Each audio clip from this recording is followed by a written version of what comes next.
Ang debosyon mula sa kasama ni Jesus ngayong araw ng Miyerkules ay pinamagatang mas malapit na pagtingin mula sa panulat ni Ginoong Mike C. Bertoglio ng Georgia, USA.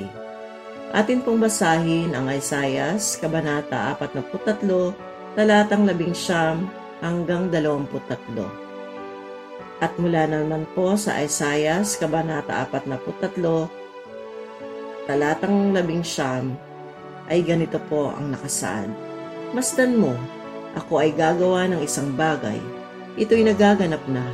Hindi mo pa ba makita? Gagawa ako ng isang daanan sa gitna ng disyerto at magkakaroon ng ilog sa lugar na ito. Sinundan ko ang mga karatula patungo sa isang bukri ng mga sunflower. Umaasang makakakita ng napakaraming bulaklak na buong-buong namumukadkad. Ngunit ang bumungad sa akin ay isang malawak na tambakan ng mga tuyo at itim na mga tangkay. Bagamat nalulungkot ako sa unang tingin sa kalagayan ng lugar, tumigil ako at pinagnilayan ng tanawin.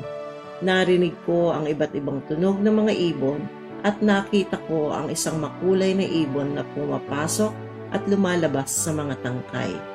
Naghahanap ng mga buto. May ilang maliliit na dilaw na ibon, marahil mga goldfinch,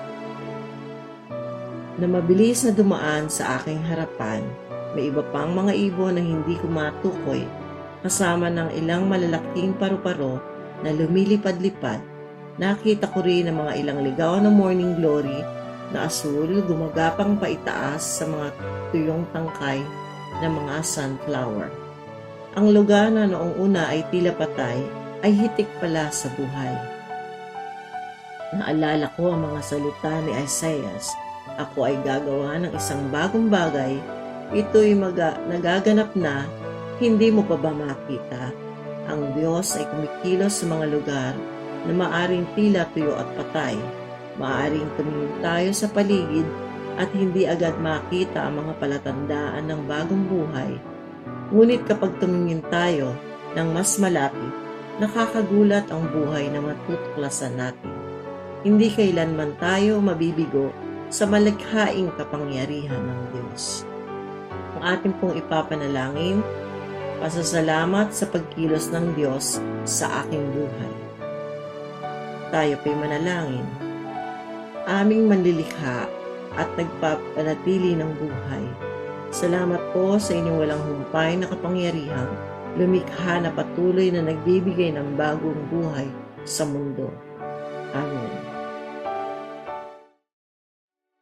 At ang isipin ngayong araw, ang malikhaing kapangyarihan ng Diyos ay kumikilos kahit hindi ko ito agad makita.